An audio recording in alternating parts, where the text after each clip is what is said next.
Hello and welcome. இது loop FX trader. இன்றைக்கி ஒரு trade like $10 to $1000, like 1000 to $1,00,000 challenge. இன்றைக்கி இதில் ஒரு 4 ட்ரேட் பண்ண முடியும். என்கிட்ட $18 இருந்துச்சு, லைக் $11.97.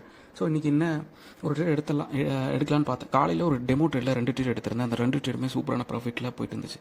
ஸோ இந்த இடத்துல ஒரு ட்ரேட் எடுக்கலாம் அப்படின்னு நினச்சேன். இன்றைக்கி தேவையில்லை, பட் எடுத்துட்டேன். ஸோ 4 லைஃப் லைனில் ஒரு லைஃப் லைன் போன மாதிரி ஒரு $2 லாஸ் ஆயிடுச்சு. ஸோ $11.97 இருந்து $2 லாஸ் ஆகிடுச்சு. ஸோ $9 தான் இருக்குது. ஸோ பிரச்சனை இல்லை, இதிலிருந்து ப்ராஃபிட்டபுளாக ஆயிட முடியும்னு நான் நம்புகிறேன். இல்லைன்னா அப்படி போல போட்டுருந்தீங்க. இன்றைக்கி நான் எப்பவுமே நியூ யார்க் செஷனில் தான் ட்ரேட் எடுப்பேன். ஆனால் இன்றைக்கி வந்து கொஞ்சம் சீக்கிரமாகவே ட்ரேட் எடுத்துட்டேன். ஏன்னா போன 1 வீக் சூப்பராக இருந்துச்சு மார்க்கெட். நான் நினச்ச டைமில் ஒரு நல்ல மார்க்கெட் இருந்துச்சு. ஸோ மார்க்கெட் கண்டிஷன்ஸை புரிஞ்சுக்க ட்ரை பண்ணுறேங்க.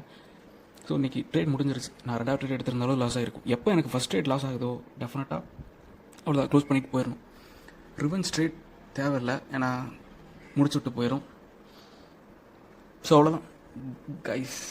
அதாவது நம்ம 1000லேருந்து ஒரு 200 மைனஸ் அந்த மாதிரி வச்சுங்க. ஸோ நெக்ஸ்ட் டே டெஃபினட்டாக ஒரு இதாக இருக்கும். ஸோ இந்த லெசனில் ரிவென்ஸ் ட்ரேடை கட் பண்ணிட்டேன். ஸோ அண்ட் இந்த இடத்துல நான் கற்றுக்கிட்டது, மார்க்கெட் ரொம்ப கன்சல்டேஷனில் இருக்கும். நான் ரிவென்ஸில் லைக் ரீட்ரேஸ்மெண்ட் கீழே போயிட்டு அங்கேருந்து மேலே வரும்போது பிடிப்பேன். ஆனால் இந்த மார்க்கெட் லைக் பிரேக் அவுட் ஸ்டேஜில் இருந்துச்சு, higher time frame break out stage. So இந்த இடத்துல எடுத்தது தவறான செயல்.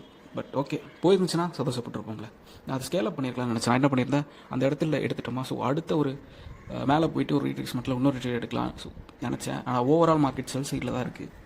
ஸோ இன்றைக்கி வெள்ளிக்கிழமை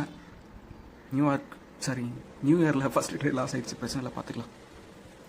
நம்மக்கிட்ட இன்னும் காசு இருக்குது. ஸோ ஒரு ட்ரேட்லேயே 1:3 இல்லை நம்மளால் $9 எடுக்க முடியும். ஸோ நெக்ஸ்ட் ட்ரேட் பார்த்துக்கலாம் கைஸ். சரி வரட்டா. அண்ட் இன்னைக்கு ஈவினிங் வந்து ரிவென்ஸ் ட்ரேட்டை பற்றியும் அண்ட் என்னோடய ஷார்ட்ஸ் ஒன்று போட்டிருக்கேன், அதை போய் செக் அவுட் பண்ணி பாருங்க. ஒரு சப்ஸ்கிரைப் தான் நான் பண்ணேன், என்ன இருப்போம். ஒரு லைக்கை போட்டுட்டு போயிருங்க. பாய். ஸோ எல்லா நேரமும் நம்ம நினச்ச மாதிரி மார்க்கெட் மூவ் ஆகாது. எக்ஸ்பீரியன்ஸ் கெயின் பண்ணுறது மூலயமா மட்டும்தான் எல்லாத்தையும் பர்ஃபெக்ட் பண்ண முடியும்.